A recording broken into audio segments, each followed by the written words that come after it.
Edna, mianhi ba ikaw sa imong kabubuton aron pagbugkos kanunay sa imong kaugalingon diha sa pahigugma pag-alagad sa imong bana?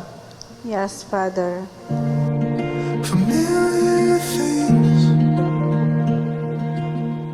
GM, miani ba ikaw sa imong kabubuton aron pagbugkos kanunay sa imong kaugalingon diha sa pahigugma ug pag-alagad sa imong asawa? Oo, Padre.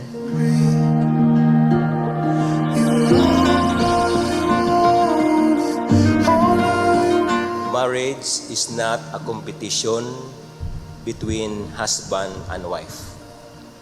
It always entails commitment and cooperation.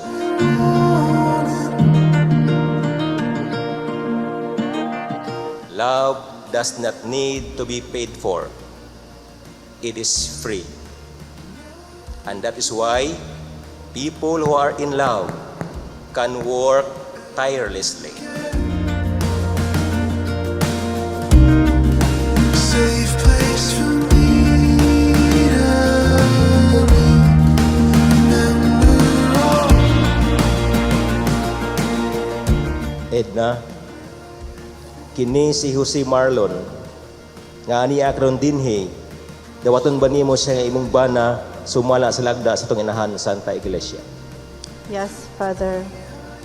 Jose Marlon, kini si Edna nga aniya karon dinhi, dawaton ba nimo siya nga imong asawa sumala sa lagda sa itong inahan Santa Iglesia? Oo, Padre.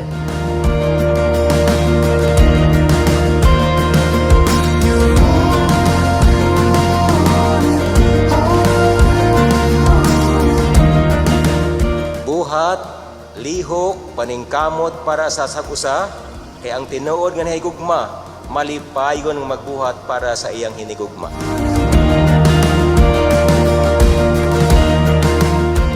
The church admonished you to remain faithful to one another. Dili perfect, kundi faithful.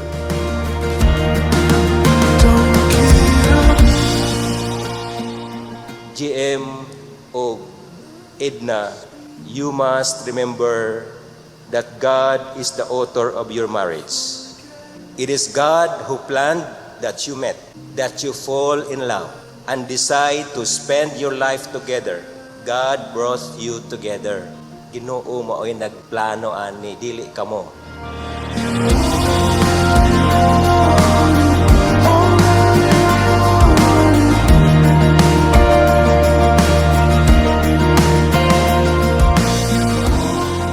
Always invite God into your life, into your home.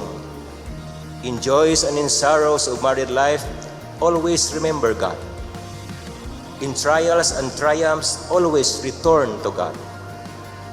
Always remember that both of you are God's gift to each other. God wants and wills you to be for each other throughout eternity.